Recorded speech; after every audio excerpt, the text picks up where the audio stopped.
Hello everyone, welcome to एडवे। और आज के वीडियो डिस्कशन में हम देखेंगे कि A67 आइसबर्ग जो कि अलग हो गया रॉन आइस शेल्फ से, तो वो क्यों हुआ, ग्लोबल टेम्परेचर कैसे बढ़ रहा है, खासकर सी लेवल का। तो चलिए स्टार्ट करते हैं आज का डिस्कशन। आप जो ये वाला हिस्सा देख पा रहे होंगे यही है A76 आइसबर्ग और ये रॉन आइस शेल्फ से अलग हुआ है।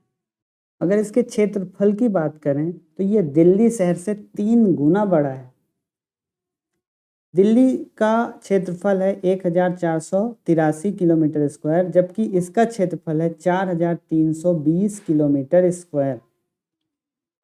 ये अपना हिंदुस्तान, और यहाँ से अगर हम थोड़ा दक्षिण में चलें, बहुत ज़्यादा दक्षिण में चलें, तो ये वाला हिस्सा है वेडल सी का। ओके, और ये वाला जो हिस्सा है ये वाला, ये यहाँ पे मैंने मार्क करके रखा हुआ है आपके लिए, ये है रॉन आइस शेल्फ, और यहीं से इसी में से कहीं से अलग हुआ है A76 आइसबर्ग। हालांकि ये अभी अपडेट नहीं हुआ है तो ये देख नहीं पाएंगे अपन, लेकिन यही कहीं पे है वेडल सी में। तो यहाँ से यहाँ पे ये टूटा है, तो आपको ये लोकेशन याद होनी चाहिए किसी भी एग्जाम के, खासकर यूपीएससी पॉइंट ऑफ व्यू से। यूरोपीय स्पेस एजेंसी के वैज्ञानिकों के मुताबिक ये जो है क्लाइमेट चेंज के कारण टूटा है। हालांकि इसका कोई खास असर नहीं होगा अभी तुरंत में सी लेवल राइज होने में, लेकिन अगर कोई आइसबर्ग किसी आइस शेल्फ से अलग होता है तो वो तैरने लगता है, और वो तैर के किसी शिप से भी टकरा सकता है या आगे जाके किसी महाद्वीप से भी टकरा सकता है। उस समय नुकसान हो सकता है। इसके अलावा अगर ये पिघलना धीरे धीरे स्टार्ट करता है तो सी लेवल में थोड़ा सा बढ़ोतरी हो सकती है। हालांकि इसमें भी सभी वैज्ञानिक एक पक्ष नहीं रखते हैं। कुछ वैज्ञानिकों का कहना है कि ये सी लेवल राइज जो है, सॉरी, ये इसका टूटना जो है वो हो रहा है ग्लोबल टेम्परेचर बढ़ने के कारण, लेकिन कुछ लोग बोल रहे हैं कि ये प्राकृतिक है। वैज्ञानिकों का कहना है कि अगर ये पूरा इलाका पिघल जाता है, हालांकि इतना जल्दी नहीं पिघलेगा लेकिन पिघल तो रहा है, तो ग्लोबल समुद्र स्तर में लगभग 200 मीटर का बढ़ोतरी हो सकता है। 200 मीटर तक बढ़ सकता है समुद्र का जल स्तर। समुद्र का जल स्तर अगर बढ़ता है तो ये जो छोटे छोटे, ये न्यूजीलैंड जैसा इलाका है या ऐसा कोई भी छोटा छोटा इलाका है, जो भी ये श्रीलंका वाला, भारत का कोस्टल एरिया, ये सब डूब जाएंगे। ये तो सब खत्म ही हो जाएंगे। तो ये वाली समस्या आ सकती है अगर ये पूरा पिघल जाता है, और इसका टूटना, थोड़ा सा भी टूटना ठीक नहीं है, चिंताजनक बात है, क्योंकि हम नहीं चाहते कि ये पूरा पिघल जाए।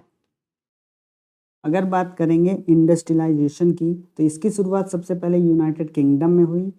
सन 1700 से लेकर के 1900 तक यूनाइटेड किंगडम नंबर 1 पर रहा कार्बन एमिशन में, लेकिन 1900 के बाद यूएसए बहुत तेजी से आगे बढ़ता है और यूनाइटेड किंगडम को पीछे कर देता है। लेकिन इसके बाद चाइना कब आता है? चाइना आता है 1970 के बाद। 1970 के बाद चाइना बहुत तेजी से एमिशन करना शुरू करता है, और आज की डेट पर चाइना नंबर 2 पर है कार्बन एमिशन में, जबकि अभी भी यूएसए नंबर 1 पर है कार्बन एमिशन में। अगर बात की जाए फ्यूल से, सिर्फ फ्यूल से जो कार्बन एमिशन होता है, तो उसमें नंबर 1 है चाइना, नंबर 2 है यूनाइटेड स्टेट, नंबर 3 पर है इंडिया, और नंबर 4 पे है रसिया, और उसके बाद बाकी देश आते हैं। आप देख सकते हैं 28%, 15%, 6% और 5% है। सन 2000 में यूनाइटेड नेशन के inter governmental panel of climate change ने कहा, इससे पहले मैं ये बता दूं कि ये जो inter governmental panel of climate change है, ये क्लाइमेट चेंज के लिए काम करती है। इसमें कोई डिप्लोमेट्स नहीं बैठते हैं, इसमें साइंटिस्ट बैठते हैं। तो मैं एक बार आपको इसकी लोकेशन दिखा देता हूँ। ये है स्विट्जरलैंड, और अगर हम यहाँ पे चलें, ये जनेवा है स्विट्जरलैंड की राजधानी, और अगर हम यहाँ चलें तो ये यहाँ पे पड़ेगी inter governmental panel of climate change का ऑफिस। आप इसे यूनाइटेड नेशन के हेडक्वार्टर से कंफ्यूज मत कर लेना, वो न्यूयॉर्क में है, यूएसए की राजधानी में। उसे भी मैं आपको दिखा देता हूँ। तो ये है न्यूयॉर्क, और यहाँ पे अगर हम चलें जूम कर रहा हूँ मैं आपके लिए, और यहाँ चलें तो ये है यूनाइटेड नेशन का हेडक्वार्टर। तो यूनाइटेड नेशन सिक्योरिटी काउंसिल की जो मीटिंग होती है वो यहाँ होती है, वो वहाँ नहीं होती। तो ये ध्यान रखना, ये दोनों अलग अलग हैं। तो इस संस्था ने कहा कि अगर हमें ग्लोबल टेम्परेचर को 1.5 डिग्री के लेवल पे ही रखना है तो हमारे पास सिर्फ 12 साल हैं कार्रवाई करने के लिए। अगर उसके बाद हम चाहेंगे तो नहीं हो पाएगा। ये 2018 में कहा था, यानी कि 2030 तक अगर हम इसे कंट्रोल में कर पाए तो ठीक है, नहीं तो फिर ये पीछे नहीं हो पाएगा, ये ज़्यादा ही बढ़ेगा, आगे ही बढ़ेगा। तो इस वजह से गर्मी काफ़ी ज़्यादा बढ़ जाएगी। अगर हम 1960 के दशक से देखें तो एटमॉस्फेयर में कार्बन डाइऑक्साइड के पार्ट 300 पार्ट होते थे पर मिलियन में, लेकिन धीरे धीरे टेम्परेचर बढ़ता, कार्बन डाइऑक्साइड की मात्रा बढ़ती जा रही है और आज की डेट पे लगभग 400 पार्ट होते हैं पर मिलियन वायु में, एयर में। तो इस तरह से देखिए, दूसरा वाला जो ये वाला जो मैप है वो दिखा रहा है कि कैसे टेम्परेचर बढ़ रहा है सी का, ये बात कर रहा है सी की। तो 2009 की हालत ये है, और देखिए धीरे धीरे ये इस तरह से बढ़ रहा है।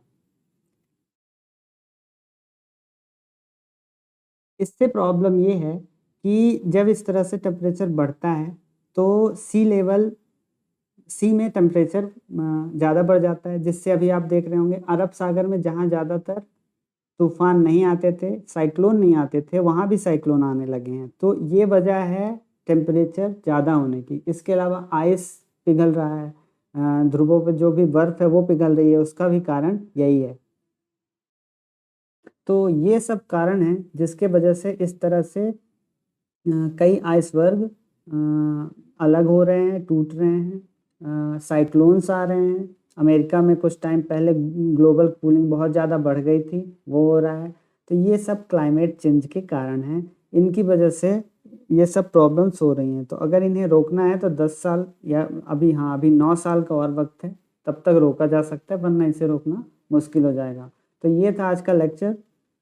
आशा करता हूँ आपको पसंद आया होगा। Thank you for watching Edave study.